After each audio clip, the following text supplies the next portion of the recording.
देखो लाइव हो गया, ठीक है, कमेंट कर दोगे, ठीक है। हेलो फ्रेंड्स, स्टूडेंट्स, कैसे हैं आप लोग? स्वागत है आपका इस केमिस्ट्री क्लासेस और ए स्क्वायर क्लासेस में। देखिए आज से आप लोगों के बोर्ड एग्ज़ाम्स स्टार्ट हो गए और काफ़ी क्वेरीज आ रही हैं, मैसेज आ रहे हैं कि सर बहुत डर लग रहा है। तो इसी पर्पज़ से इसी रिगार्डिंग मैंने वीडियो बनाया है और इस वीडियो को लास्ट तक देखिएगा और आई थिंक आप लोगों का जो फियर है, जो एग्ज़ाम फोबिया है, वो चला जाएगा। देखिए सबसे पहले wish you all the very best for your board exams. होता क्या है, हम लोग खुद पे ट्रस्ट नहीं कर पाते हैं और एग्ज़ाम में ओवर थिंकिंग करते हैं। सबसे बड़ा टर्म होता है इसमें ओवर थिंकिंग।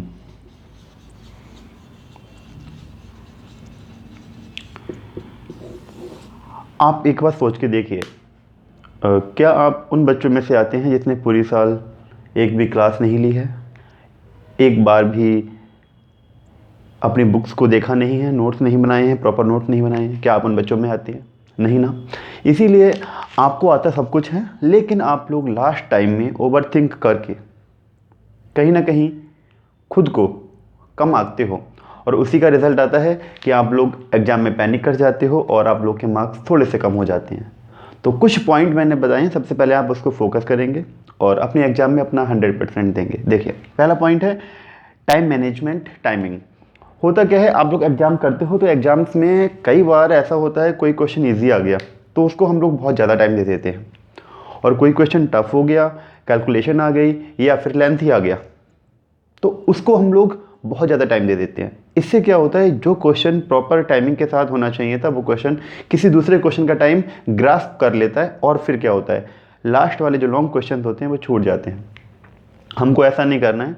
आप लोगों को ऑफलाइन क्लासेस में ऑनलाइन क्लासेस में मैंने आपको पूरी टाइमिंग बताई थी विद क्वेश्चन को कैसे अटैम्प्ट करना है, कितने टाइमिंग में कौन सा क्वेश्चन करना है। लॉन्ग की अलग टाइमिंग होती है, शॉर्ट की अलग टाइमिंग होती है, वेरी शॉर्ट की अलग टाइमिंग होती है। ओके, आप उसके अकॉर्डिंग करेंगे तो आपको बहुत बेनिफिट मिलेगा। दूसरा पॉइंट है आपको अटैम्प्टिंग पे ध्यान देना है। देखो होता क्या है, हम लोग जो क्वेश्चन आते हैं उनको अटैम्प्ट कर लेते हैं, लेकिन कुछ क्वेश्चन को छोड़ देते हैं कि ये तो आता ही नहीं है। देखो ऐसा नहीं करना है। अगर आप 7 क्वेश्चन जो एग्जाम्स में आए हैं वो सब अटैम्प्ट करोगे तो हर एक का मार्क आपको मिलेगा। और मार्क्स जब मिलते हैं तो वो अटैम्प्टिंग पे डिपेंड करते हैं, क्योंकि अगर आपने मान लो 5 क्वेश्चन करे हैं, 2 क्वेश्चन करे ही नहीं है, तो फिर वो आपका जो टोटल है वो 70 ना होकर फिर कुछ कम हो जाता है। ओके, तो आपको अटैम्प्ट सारे क्वेश्चन करने हैं।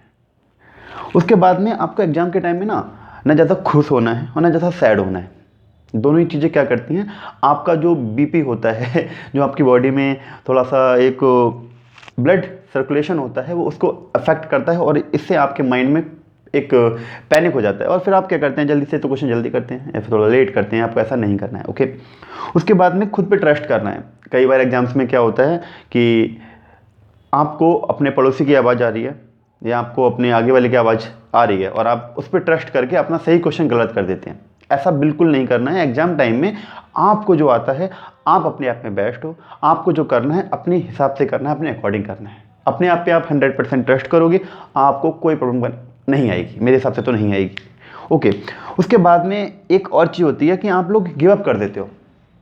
कई बार क्या हुआ है, मैं अपने ही आपको इंसिडेंट बताता हूँ। जब मैं 12th में था तो उस टाइम केमिस्ट्री का पेपर आया था। उस टाइम 2 पेपर होते थे, फर्स्ट एंड सेकंड। तो उस टाइम पे सेकंड पेपर देख के, जिसमें ऑर्गेनिक आती है, देख के मैं पैनिक कर गया। और पैनिक ऐसा हुआ कि मुझे उसमें से एक भी क्वेश्चन ये समझ में नहीं आ रहा था मैं अटैम्प्ट कैसे करूँगा। लेकिन फिर वहाँ पे जो सर थे उनने मुझे बताया, बेटा आपके सारे एग्जाम्स बहुत अच्छे से गए हैं, आप इसमें पहले एक बार थोड़ा सा पेपर को रीड करो। और जब मैंने पेपर को रीड करना स्टार्ट किया तो धीरे धीरे सारे क्वेश्चन माइंड में आते गया, सारे करते गया। और लास्ट में आउट ऑफ 34 मार्क्स हैं मेरे केमिस्ट्री सेकंड पेपर में। और अगर मैं उस टाइम पैनिक कर जाता या फिर मैं कहता मुझसे नहीं होगा और फिर मैं अगर गिव अप कर देता तो फिर मेरे ये कभी अचीव कर ही नहीं पाता मैं, है ना। तो आपको गिव अप नहीं करना है। आपको जो आता है, जो भी आता है, आप 100% दो, आप बेटर करोगे। सबसे बड़ी बात क्या है, अभी कुछ मैसेजेस आए थे कि बच्चे पैनिक कर रहे हैं, और पैनिक में क्या मतलब, जैसे तैयारी तो है लेकिन फीवर आ रहा है।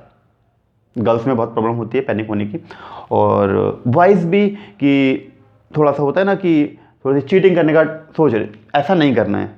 देखो एथिकली तो ऐसा नहीं करना है, मैं आपको बता रहा हूँ, और अनएथिकली भी ऐसा ही नहीं करना है। चीटिंग कोई सोल्यूशन नहीं है। ये एग्ज़ाम है, कोई आपका लाइफ में डू और डाई वाला कुछ ऐसा कुछ नहीं है ना। तो फिर आप लोग क्या करेंगे, आप लोगों को जो आता है वो करो, पैनिक करने की ज़रूरत नहीं है। और आपको सबसे बड़ी बात अपनी नींद पे ध्यान देना है। आप जो स्लीप कर रहे हो कम से कम 8 घंटे तो स्लीपिंग होनी ही चाहिए।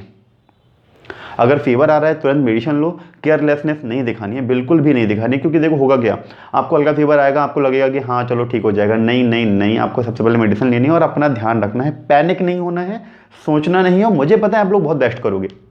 ओके, तो आप लोग को जो मैंने बातें बताई इस पर ध्यान देना और पैनिक बिल्कुल नहीं करना। मैं आपके साथ में हूँ, एग्जाम से पहले भी हूँ, एग्जाम के बाद भी रहूँगा। हम लोग मिलकर सॉल्यूशन करेंगे और सारे एग्जाम्स बहुत इजीली हो जाने हैं। हम लोग पूरी साल तो पढ़ाई की है ना, तो 1 या 2 दिन में अगर हम मान लो तबीयत सही नहीं भी रहती है तो क्या ही होना है, बहुत अच्छे से एग्जाम होगा आपका। और आप सबसे पहले सबसे बड़ी बात क्या है कि आप किसी भी एग्जाम को प्रायोरिटी या किसी भी एग्जाम को थोड़ा सा नेग्लिजिबल नहीं मानेंगे। आप नेग्लिजिबल मानेंगे तो उससे होगा गया कि सारे एग्जाम्स 100 मार्क्स के हैं और आप किसी को अच्छा मानेंगे, ज़्यादा तैयारी कर लेंगे, किसी को, सबको बराबर टाइम दो। ओके, आपका कल जो एग्ज़ाम है हिंदी का एग्ज़ाम आई थिंक है, तो आप उसकी बेटर प्रिपरेशन करो और जो भी पॉइंट्स मैंने बताए हैं आप उस पर फोकस करो, आपका बहुत अच्छा एग्जाम जाएगा। नेक्स्ट एग्जाम्स भी आपके होंगे, जब आपका पहला एग्जाम अच्छा हो जाएगा तो आप बाद में जो एग्जाम दोगे आपको उसके लिए कॉन्फिडेंस आ जाएगा। बस पहले एग्जाम में आप थोड़ा सा अच्छे से जाना, पानी की बोतल लेके जाना और जो एग्ज़ाम टाइमिंग होगी उससे कुछ टाइम पहले चले जाना, क्योंकि कई बार कुछ इंसिडेंट हो जाता है। तो फिर उससे बचने के लिए आप थोड़ा सा पहले जाना, 1 घंटा अप्रॉक्सीमेट पहले। और सबसे मोस्ट इंपॉर्टेंट बात क्या होती है, एग्जाम के बाहर जो गेट होता है वहाँ पे आपको खड़े नहीं होना है, या तो उससे थोड़ा दूर खड़े हो या फिर सीधे जाओ अंदर जाके चले जाओ। क्योंकि वहाँ पे जो बातें होती हैं, जो कुछ स्टूडेंट्स होते हैं, उनके पेरेंट्स होते हैं, वो ऐसी ऐसी बातें करते हैं, आप उससे डिमोटिवेट हो सकते हो। मैं नहीं चाहता कि मेरे बच्चे ऐसा करें, है ना। तो आप लोग जब वहाँ पे जाएं तो सबसे पहला काम क्या करेंगे, वहाँ से थोड़ा सा दूरी बना लो, डिस्टेंस मेंटेन कर लो और उसके बाद में आराम से अपना एग्जाम दो।